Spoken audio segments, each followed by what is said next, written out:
இயேசுவில் பிரியமுள்ள இறைக்குலமே, உங்கள் அனைவருக்கும் இயேசுவின் நாமத்தில் ஜெபங்களும் வாழ்த்துக்களும். இன்றைய புனித கிளாராம்மாவின் திருவிழாவினை இல்ல தலைமை சகோதரிகளின் தினமாக கொண்டாடும் இந்நாளில் அனைத்து இல்ல தலைமை சகோதரிகளுக்கும் எங்கள் வாழ்த்துக்களும் ஜெபங்களும். கடவுள் நம்மிடமிருந்து எதிர்பார்ப்பது வெறும் சடங்குகளோ வெளிப்படையான வழிபாடுகளோ அல்ல. மாறாக நம் இதயத்தின் முழுமையான அர்ப்பணிப்பு. இந்த அர்ப்பணிப்பு கடவுளைப் போலவே ஒடுக்கப்பட்டவர்கள், அனாதைகள், கைம்பெண்கள் மற்றும் அந்நியர்கள் மீது அன்பு காட்டி நீதி வழங்குவதன் மூலம் வெளிப்பட வேண்டும். நம் மீது கடவுள் காட்டிய அன்பையும் இரக்கத்தையும் மறந்துவிடக் கூடாது என்கிறார் நம் ஆண்டவராகிய இயேசு கிறிஸ்து. இன்றைய நற்செய்தியில் 2 முக்கிய அம்சங்கள் உள்ளன. ஒன்று, இயேசுவின் இறப்பும் உயிர்த்தெழுதலும். 2, கடவுளின் வல்லமையும் மனிதரின் கீழ்ப்படிதலும். இயேசுவின் மீட்பு பணியில் மிக முக்கியமான பகுதி அவரது இறப்பும் உயிர்த்தெழுதலும். இயேசு தமது பாடுகளை முன்னறிவித்த போது சீடர்கள் துயரமடைந்தார்கள். நாமும் சிலுவையின் வழியில் செல்லும் போதெல்லாம் துயரமடைகிறோம்.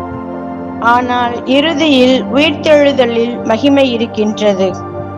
அதே சமயம் மனித சடங்குகளுக்கு மதிப்பு அளித்து பின்பற்ற வேண்டும் என்கிறார் ஆண்டவர்.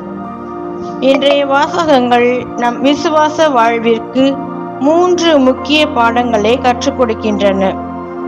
1, அன்பின் கட்டளை. 2, துன்பத்தின் பொருள். 3, கீழ்ப்படிதலின் அழகு. அன்பின் கட்டளை. இது கடவுளை முழு மனதோடு அன்பு செய்வது என்பது ஒடுக்கப்பட்டோர், அந்நியர் மற்றும் தேவையுள்ளோர் மீது அன்பு காட்டி அவர்களுக்கு நீதி வழங்குவதன் மூலம் நிறைவேறுகிறது. துன்பத்தின் பொருள். இயேசுவின் பாடுகள் மற்றும் உயிர்த்தெழுதலின் துன்பங்கள் முடிவல்ல என்பதனையும் அதன் பின்னணியில் பெரும் மீட்பின் திட்டம் உள்ளது என்பதனையும் நமக்கு நினைவூட்டுகின்றது. கீழ்ப்படிதலின் அழகு.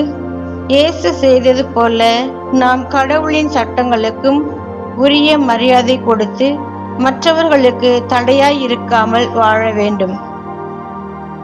அன்பு சகோதரமே, இந்த நாள் முழுவதும் கடவுளின் கட்டளைகளுக்கு கீழ்ப்படிந்து பிறருக்கு அன்பு காட்டி இறைவனை முழுமையாக பங்கேற்க உறுதி கொள்வோம்.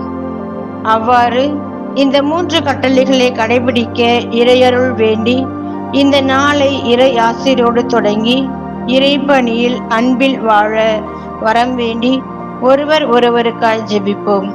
இறை ஆசிரை நாமும் பெற்றுக்கொண்டு பிறருக்கும் கொடுப்போம். என்றென்றும் இறைவன் வாழ்த்த பெறுவாராக. ஆமென்.